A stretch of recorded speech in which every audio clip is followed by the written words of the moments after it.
we're going to go ahead and dive right in. Your time is super valuable. It should be about a 45-minute discussion, some time at the end to get you before you go to your next meeting. My name is Gabby Powers. I am the product marketing manager on the Netsertive team. And with me today are two incredible panelists. We're so excited to talk to them today.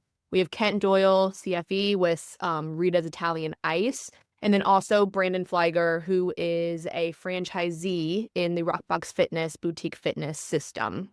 So before we get started, wanted to make sure for anyone who's not familiar with us, Netsertive is a digital marketing partner for franchise and multi-location brands. We've been doing this work for over 15 years now. Over that time, we've managed more than $2 billion in localized ad spend, helping brands and their local franchisees reach customers through search, social, video, display, and connected TV advertising. What really sets Netsertive apart is how we combine our proprietary technology and also our service. Our platform builds and optimizes hundreds of localized campaigns at scale so that our customer experience team can focus on what really matters most, which is supporting franchisees, reviewing performance, and then also acting as an extension of your HQ marketing team so you guys can see increased growth across your network.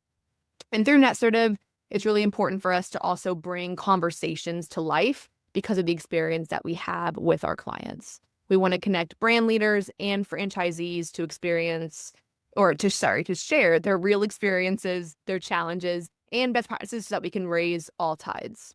And today's topic, Central Strategy, Local Hustle, is all about that balance, how corporate and local team can work together to keep franchisees engaged in marketing and also drive stronger results system-wide.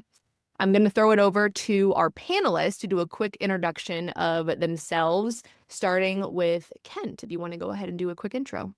Sure. Thanks for having me on. Hi, everybody. I'm Kent Doyle. I oversee national and local channel marketing at Rita's Italian Ice. For those that don't know Rita's a 560 location frozen treat franchisor based out of Philadelphia. Currently in 32 states and wrapping up our 41st year. Over the years, I've helped franchise brands move from fragmented local marketing to scalable systems to keep things consistent, but still feel local. I've worked for corporate franchisors, agencies supporting franchise brands, and even a large franchisee at one point. So over the last decade, I've personally leaned heavily into technology tools that can make marketing easier for franchisees and to prove that centralization doesn't have to mean control. I really need confidence for the franchisor and franchisees. So I'm also a big believer in using technology, especially now AI, to take the friction out of that brand and franchisee collaboration. So excited to share a few of those experiences and hear how others are navigating some of the same challenges these days. Awesome. I love it. Brandon, you want to take over from there? Sure. Yeah, I'm Brandon, guys. I used to run big box gym, think like Gold's Gym, One Life Fitness, Crunch Fitness, lots of bigger, health fitness agencies. I used to do that for about 10 years. Moved out of that, actually helped found a marketing agency. So I was on the agency side for about 4 or 5 years, decided that's not where I wanted to stay. And so I knew I wanted to open my own business. I wanted to get back into fitness. And so here I am now. I own RockBox Fitness in the Alexandria, Virginia market. We do pretty well. We were the franchise of the year, as Gabby mentioned earlier. So just pretty passionate about helping other franchisees kind of figure this game out, right? It's not easy. We do a little bit of consulting on the side as well to help franchisees just grow. And a big part of that is marketing. So I was super excited to be invited to the conversation today. Awesome. So we have our franchise marketer. We have a local owner who also has that agency background and is really marketing minded. This is really where we want our conversation to go today. So discussion wise, we're going to start off talking about building scalable brand programs. So how a national brand program can be built to then really engage local ownership and ensure that they have the buy-in, but then also the execution to make a large impact for the brand. Second, we're going to look at driving effective local activation. So what motivates and encourages franchise owners to do local marketing effectively? And how do we get outside of the mindset of, only paid advertising is going to get me the lead that I need for my business, into how do we have an omni-channel approach to ensure that businesses are thriving, no matter if your digital campaigns are doing incredibly or maybe they're lacking that month. Third, we'll have a little bit of a combination conversation where we talk about aligning between the central strategy and the local reality that so many franchisees face each and every day. And then we'll have some time for Q&A as well. So if you have questions throughout the presentation, feel free to put them within the Q&A chat. And then we will have some time at the end earmarked to go over all of that together. So getting starting off, Kent, I'm putting you on the hot seat first. You've been a part of multiple franchise systems and held roles with actually specific focuses in field and local marketing, which is not always the case for a lot of maybe people who are more on the emerging brand side who are tuning in today. So can you tell us a little bit about those roles that you had where you were really focused on local marketing, field marketing, and building relationships with those owners that you were meeting with? Yeah, I think my mindset has always been from early in my career, thanks to someone that I consider an incredible mentor in this industry, is franchisee first and then scaling. You've got to build the relationships. You've got to build the credibility with the franchisee. So historically, with some larger brands and with some smaller brands, but I personally adopt kind of an 80-20 rule of my own, which was or 80% brand, 20% local. I mean, think of the 80-20. The brand should always lead, in my opinion. However, I think in today's marketplace, things have changed. So how to lead also has to change. It's moving very quickly right now. I still think brands have to set expectations. Think of things like UGC right now. How do we use that? How do you set the example for franchisees? I would say looking forward, I think I'm going to have to probably change my 80-20. It's almost becoming the flip of that. When you think about things like AI search, it really seems like these platforms, these models, they're looking for that local authenticity. So, I know reviews, for instance, being a huge factor in how AI search works. So, got to flip that and really focus on a local piece of the business. So I've always been a big proponent of centralized creative, but decentralized execution. You give the franchisees the tools that they need to work locally. So in my current role, we have a tech partner that allows scalable local freedom. That's got some guardrails on it. That really didn't exist 10, 15 years ago. Yeah. Does now. So I think that's really key to embrace just moving forward. That's an opportunity, I think, for everybody, just because the technology is there to exist. Yeah, absolutely. And with that, the technology piece is huge because that allows for scalability and for you to not be pulling your hair out trying to manage every individual campaign like that effectively.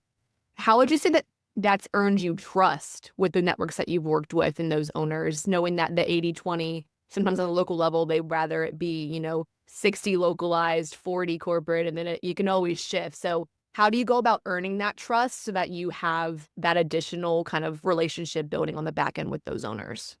Yeah. It's just something I've personally taken a lot of interest in my career.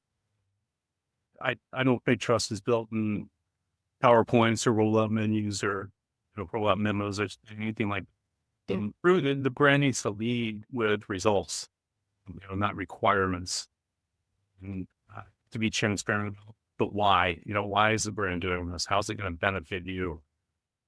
So I'm a big proponent of getting to know franchisees, being in the field. Like, as you mentioned, I've spent a lot of my career in field marketing, kind of on the front lines, if you will. That's where the franchisees live and breathe everything. So you need to be out there. You've got to be able to empathize with them and see what they're doing at that local level. I'm a big proponent of early adopters, telling the best stories. If you can get franchisee advocates working with you, whether they test something for you or you ask for direct feedback from them on something, that's where that relationship is built, and the credibility eventually grows over time with that.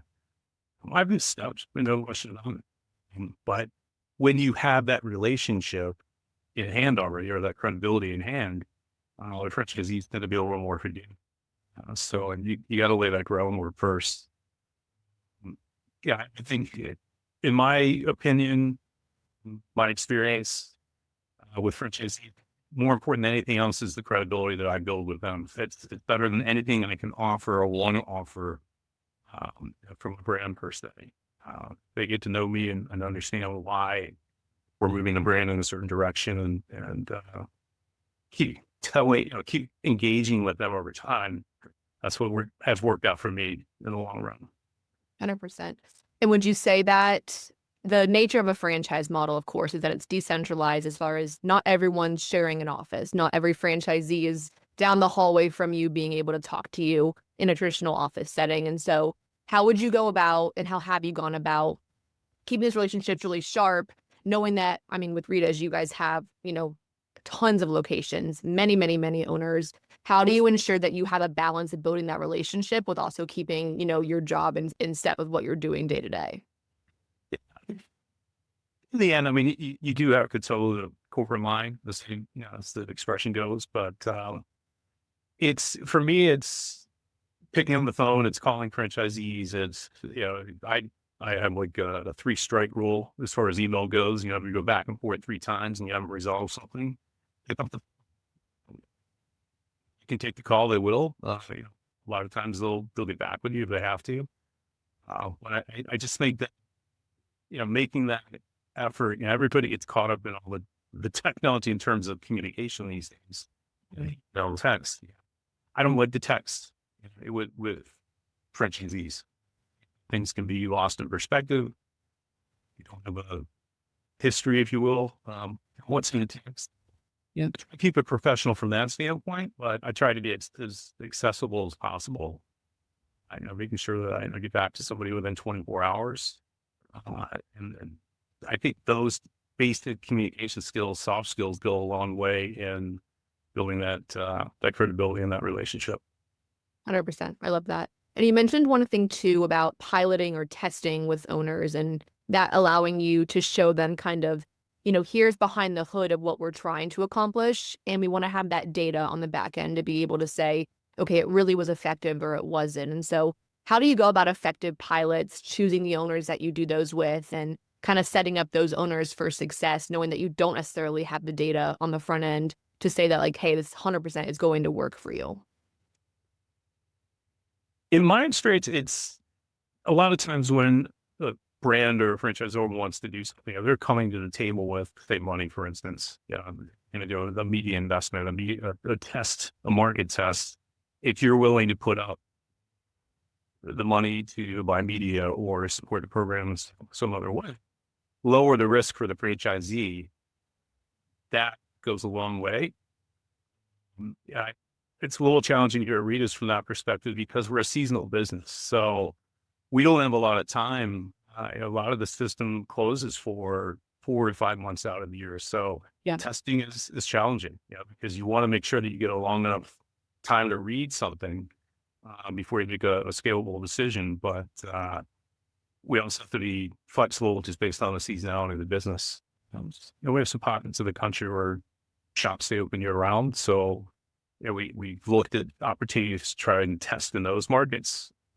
But we also want to make sure at the end that it's scalable. So, something that works in we always say something that works in Philly, because that's where the brand is from, may not work in other parts of the country. So how do you adopt that local execution to make sure that, it's not just a Philly thing. It's not just a Florida thing.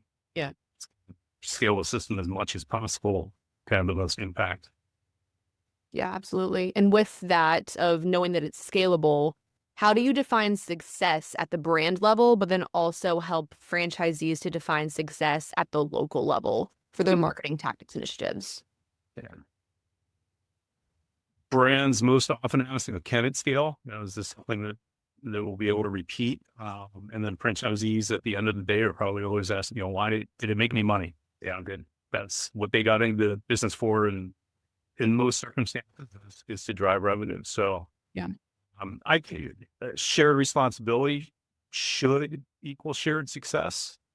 Uh, Again, if you're going back to communicating and telling the why and making sure the franchisees are understanding why you may be taking certain actions or wanting to test certain things. I've always been a marketer at heart, but I've always taken a deeper shared interest in operations, for example. So years ago, I worked for Domino's Pizza, and at that point in marketing, we would say that we can get the phone to ring. You have to take it from there. The franchisee, the shop members, the team members. Once that phone call comes in, you've got it from there. So I still believe, even though the channels have changed, what's generating actions have changed, that if a franchisee sees the story all the way through, and sometimes even their own story, if they're directly involved in something, they will, or they should at least, believe in the brand and be more open to doing things like that in the future. Yeah, 100%. I hear a sense of empowerment there almost for the owners of, here's how we're assisting you, and here's, we're giving you this to be able for you to take it over the finish line. So they have that ownership as well, which I love. Yeah, shared success. I mean, that's what this model is built on. Yes. Exactly. So, but be Successful. 100%. Awesome. I love it. So with this in mind of a scalable brand program, I do want to shift gears, bring in our friend Brandon, and talk a little bit about what happens once these programs really reach the local level. And so, Brandon, with your background of being both an agency owner and then now actually a franchisee engaging with franchise marketing in a very different way, what makes you as a franchisee want to actively participate in marketing programs that your corporate brand rolls out? Yeah, I mean, I think it starts from just to piggyback on Kent's point, Gabby, like there's got to be some context. There's got to be the why behind whatever strategy or whatever campaign we're running. I think a lot of times, and I can speak of this when I was on the agency side, is we're nerding out, right? We're in our systems every day. We're looking at these campaigns. We've, got the KPIs and the dashboards, and we're ready to rock and roll. And we're really excited about this. And the person on the other end just did a 15-hour day, and they don't know what KPI means sometimes. And that's not an insult, by the way. I've been there. I remember taking over my ad agency and not knowing everything that had to do with marketing and all the KPIs and the CPLs, right? So I think slowing down and getting into like the context of what it is that we're trying to accomplish, why we're doing something, why the messaging is the way it is, I think gets lost a lot of times. A lot of, regionally focused franchisees, whether you have 10 stores or you have one, you feel like you know your area the best. And to some extent you do, but then there's the brand awareness campaigns, right? What's the difference between brand awareness and local lead generation, right? So I think that all gets lost. And so I think, for me, when things are slowing down, we're at least communicating to me effectively on why something's happening. And then whether it's me helping other franchisees understand, or frankly, the franchisor helping them understand, you get a lot more buy-in that way. The other thing I wanted to touch on is just the level of the creative.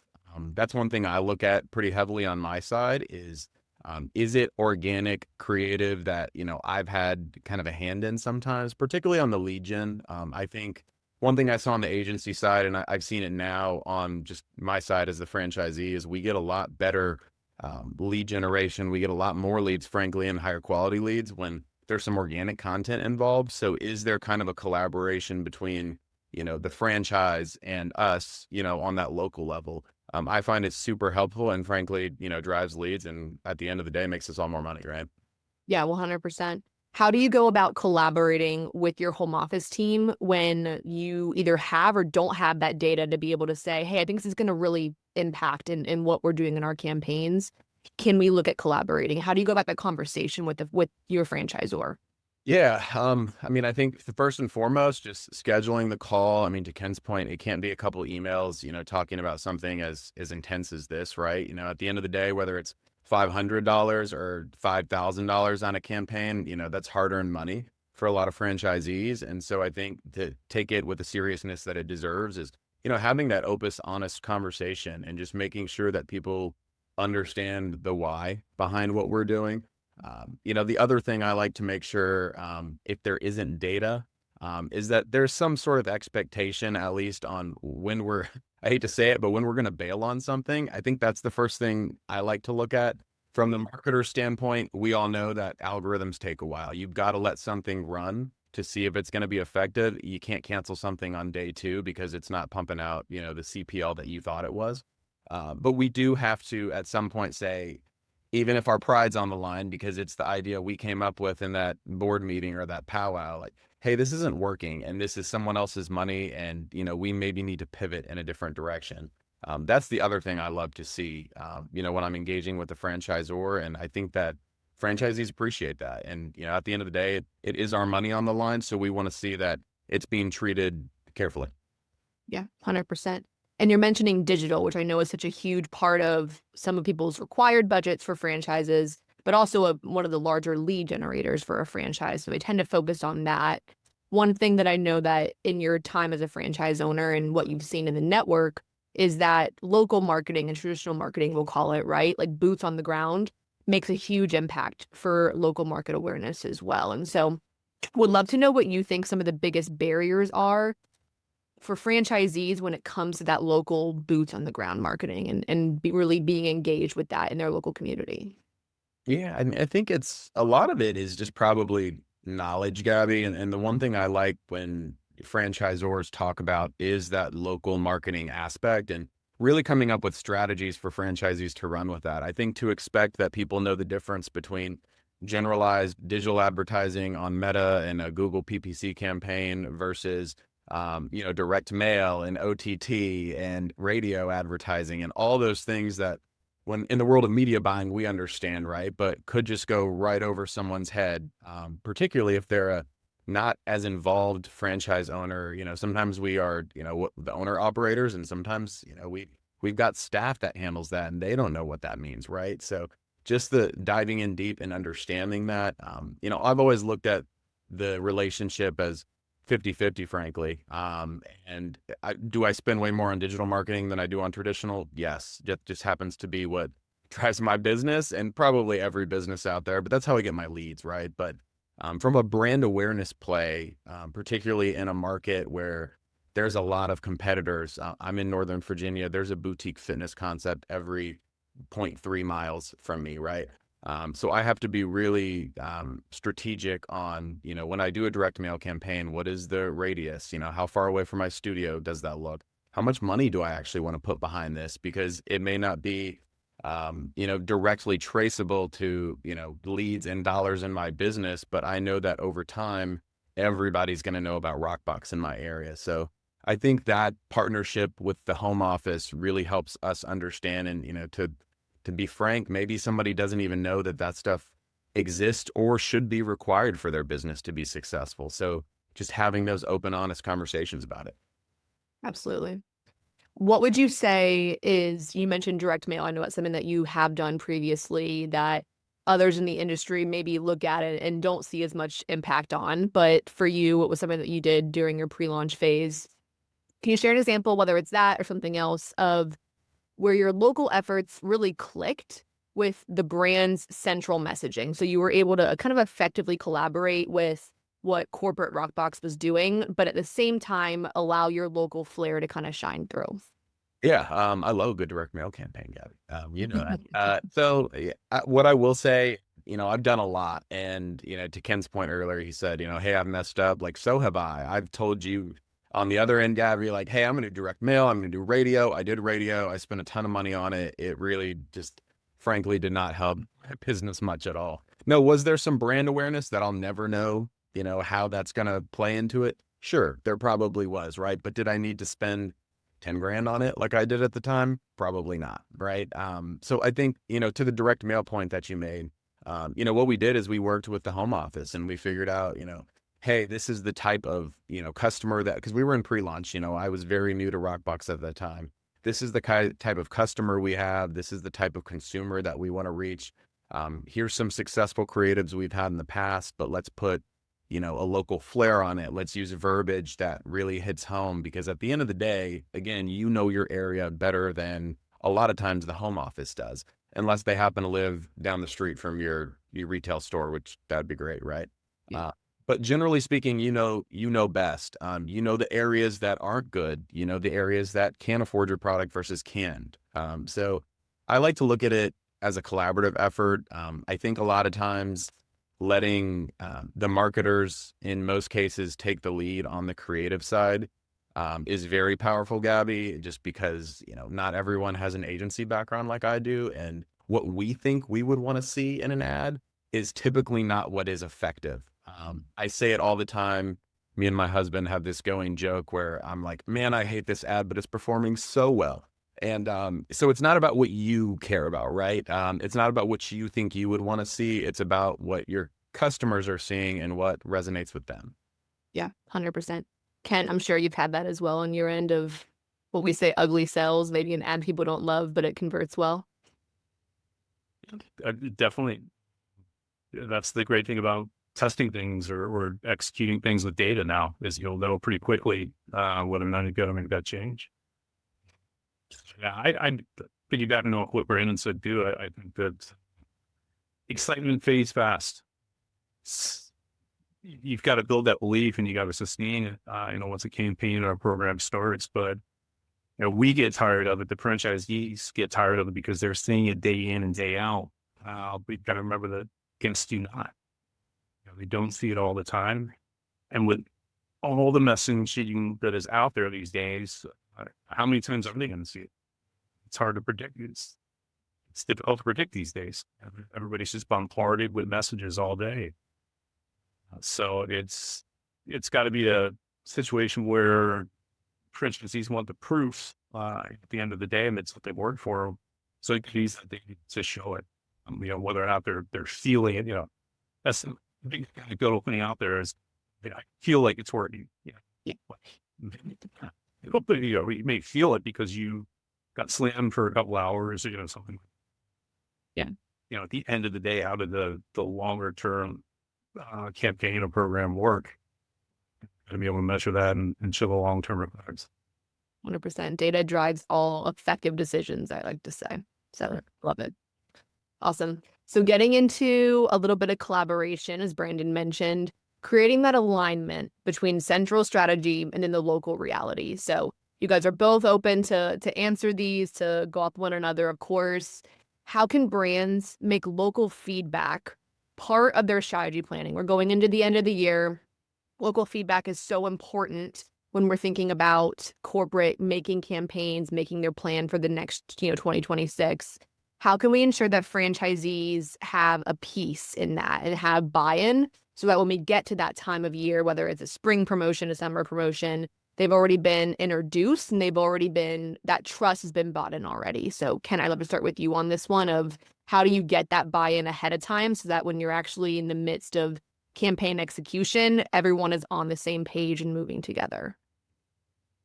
Yeah, I can give an example of something we did recently at Rita's with third-party delivery. The brand put in the bill for a campaign around about 4 weeks.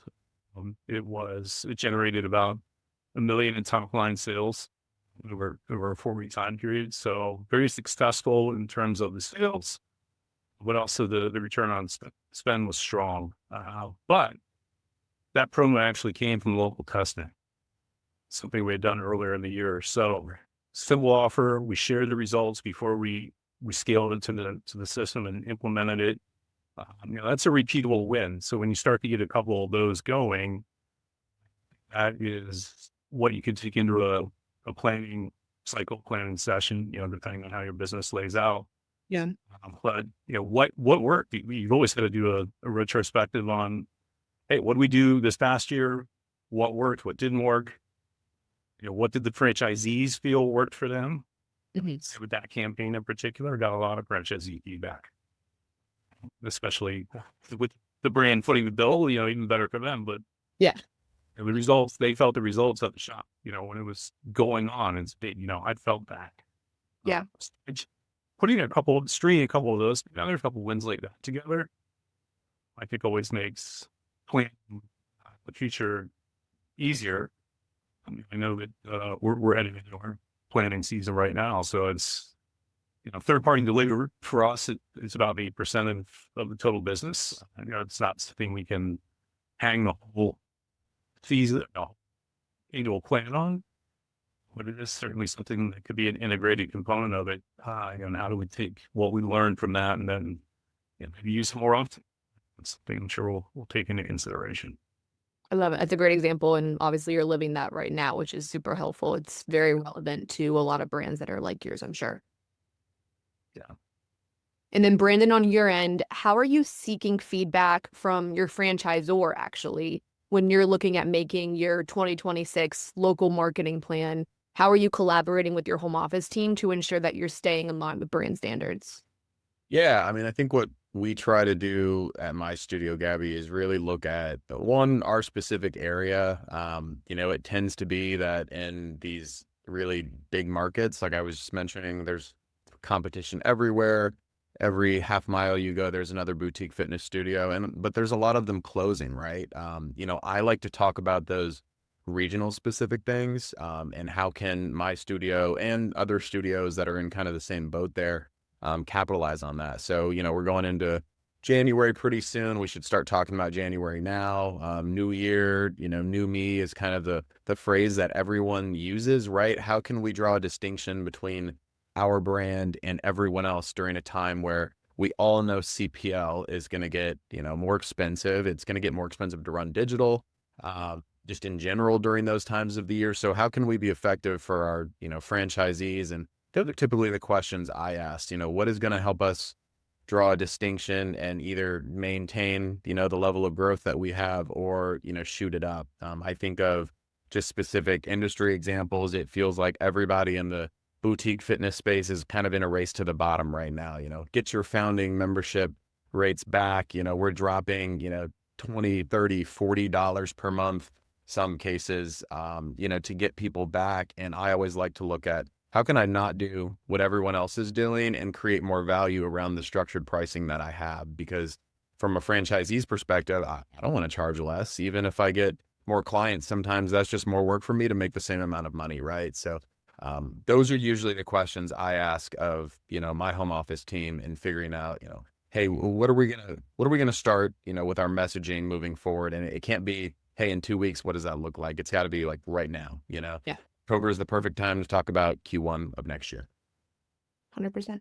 Awesome. And then Ken, I know you mentioned early on in our conversation, technology. So can you speak a little bit about how, whether you've used technology, automation, AI, whatever that looks like, how has that changed how you collaborate with your owners, but it also helped to create brand alignment with your owners on the marketing side of things? Yeah, we are really starting to move into this now. I think we're still growing upon with some of the things that are happening with AI and automation. It's given us an opportunity to align the franchisees because we know that some of the platforms and things that we want to engage with, they want the centralized management. They want that end user experience of theirs to know they're dealing with a legitimate business. So we have some situations in our system where, being 41 years old, there's definitely some things in the past they probably need to be corrected at this point, just because of how things were, 10 years ago, 5 years ago, a year ago, versus how somebody like me, looks at things. Yeah. We've got to move quickly to change some of that. So we are actually partnered with somebody that helps us with that multi-location management, and they are pushing hard on AI. I actually just launched 2 programs on July 1 that limited all of our reviews, and then also all of our search. So it's been a huge opportunity for us to kind of jump into that. We're actually getting ready to deploy agents against all of that. Yes, it's definitely, as Brandon was saying earlier, stuff I geek out on. Yeah. I've always been personally just always loved technology. So, I mean, where this stuff is going now, and then being able to see where it's been able to change the franchise business completely in terms of that centralized management, again, with guardrails, not control, but making sure that for the betterment of the brand, the betterment of the franchisees, reduced risk, you take all that and you put it into these systems that give you a lot more oversight, a lot more opportunity to show franchisees, this is why we have to do it this way. Our goal with this is to ease up on that. It's on reviews. If you're a owner operator, as Brandon was saying, that just works 10, 12, 15 hours, 30 reviews in my inbox. Do I really feel like doing that right now? Am I in the best mindset to be doing that right now? So it's one thing that put together brand-led review management program. Franchisees could opt in, they can opt out, and it's flexible from that standpoint. Mm-hmm. Some franchisees do it well, been doing it, and they opted out. That's great. Just keep up the level of engagement you have with that. But we had a lot of opportunities as a system to improve our review management. We leaned heavily into the tech to do that, and so far the results are incredible. We're down. We have no unanswered reviews at this point. Just 2 months into the program, so it's jumped our star rating a little bit. Still a ways to go, and again, we're cycling out here for a season for us, but ready to pick it back up at the start of the next season. I love it. That's such a great, tangible way, and I love the concept of some owners do it really well, but you have the framework and the support in place for the other ones to help elevate them and keep them in line as well. So I think that's a great balance of, we're not taking away your power to do something, but for those of you who maybe that's not your bread and butter, here's how you can do it much more effectively for a ton less effort. So I love that. Exactly what the program was designed to do. Perfect. So then last question on this before we open it up to Q&A. What is one thing that each of you, franchise marketer and franchisee, wishes that the other side understood more or better about your role in marketing? And Brandon, I'm going to put you on the spot first. So one thing that you wish that the franchisor side understood either more or better about your role as a local marketer in a franchise studio concept. Yeah. It's a good question. I think for me, it really comes down to, and this isn't everyone, obviously, in the franchisor's world, but I do think sometimes there's a disconnect between, what it is we're trying to accomplish on the ground level, creating relationships with our customers and, creating a raving fan that, to Kent's point, is going to go leave us a review and do all these amazing things for our business. In some of those like monotonous things, that are what we would call brand standards, on the franchisor side.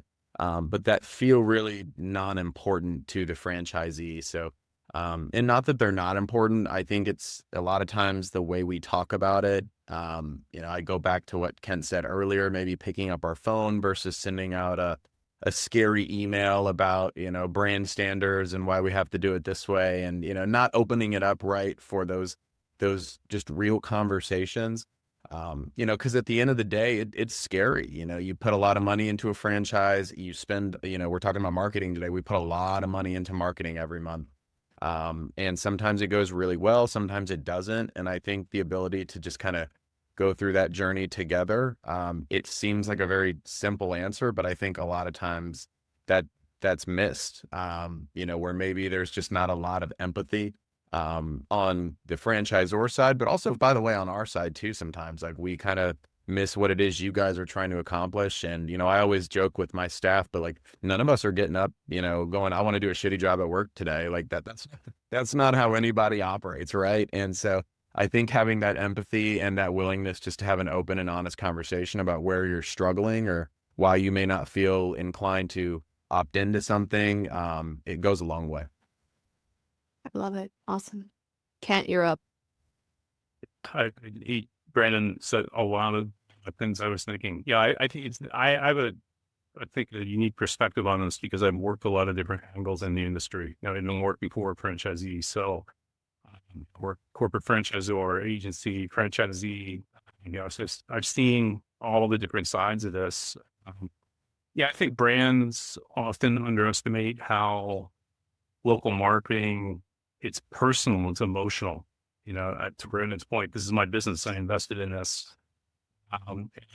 The brand sometimes says, always remember that. every brand I've worked for, I've been in that situation. So I also think what he said, the flip side is the franchisees often don't understand brand strategy. They're, again, thinking locally, thinking about their trade area, their location, whatever it may be, but franchisors have to think about it at scale. So a tremendous amount of planning, compliance, these days, data governance, all of those things go into these decisions that a brand makes. So just when both sides can recognize that, even to varying degrees, recognize that tension and respect it, that's where collaboration can improve. I just am always encouraging speaking, giving the why and making sure that you're transparent about things. That's where collaboration can definitely improve. I love it. Ending on collaboration. It feels very fitting for this topic. All right, we're going to hop into Q&A. We have a few additional minutes set aside for Q&A. So if anyone has anything to send in through the chat, I do have one that's coming in right now. What is one small change, this is for Kent, that could immediately improve marketing collaboration across a network? So if I had 5, 10, 20 minutes today that I can make one change to try to help collaboration across my network in marketing, what would be that change that I could do? Pick up the phone and call your top 3 franchise, maybe not top performing, top size, but ones that you hopefully have a relationship with already. Asking how the business is, what's going on these days? What are you experiencing? What challenges are you having? Yeah, I think that, again, get so caught up in the speed of things and the way that they're happening, but that communication's got to happen. Both sides benefit from that standpoint. So pick up the phone and call somebody. I love it. I hope every franchise marketer on this call today takes time to call 3 of your franchise owners and take some collaborative approach to engaging with them. I think that's an amazing, amazing piece to end this on. Any final thoughts from either of you guys? I enjoyed hearing Brandon's perspective. That's an industry that I'm not involved in. Yeah, I imagine there's probably some similarities, but just hearing how franchisee thinks about things and even some of the similarities of things I was thinking about. So it does show that we can coexist for sure. Yeah, likewise, I would say, Gabby, for me, it's just, telling all the franchisees out there, put your empathy hat on, right? And, pick up your phone and call your franchisor and say, hey, these are the challenges I'm going through. How can we tackle it together? And the flip side is kind of, doing your part. We talk a lot about these campaigns and, creating leads. And oftentimes I talk to, in my world, I talk to some of my clients that are asking me for my advice and help, and they're not doing their part, right? The leads aren't getting treated properly. And, that goes back to how you're operating your business. So try to, as easy as it is to jump out at creative or jump out at the advertising, or this isn't, getting me a $20 cost per lead, look at yourself too and figure out what you and your team can do differently. And I guarantee you, you'll find some good footing with your franchisor if you do it that way. Awesome. I love it. Thank you both so much for sharing your experiences and your insights today. I think it's super valuable to have this conversation continue to go as franchising continues to grow and the industry changes, and we keep collaboration and relationship at the core of everything that we do. So I absolutely love it. I appreciate you both. The conversation really aligns with that partnership between brand and local. For those of you guys who are tuning in, please feel free to connect with all 3 of us on LinkedIn. I think they'd be open to it as well. Gentlemen, thank you so much for your time today. And for those of you who are watching the recording or waiting for the recording, it will be in your inboxes later this week. Again, we appreciate you all so much for tuning in, and keep an eye out for future Netsertive discussions.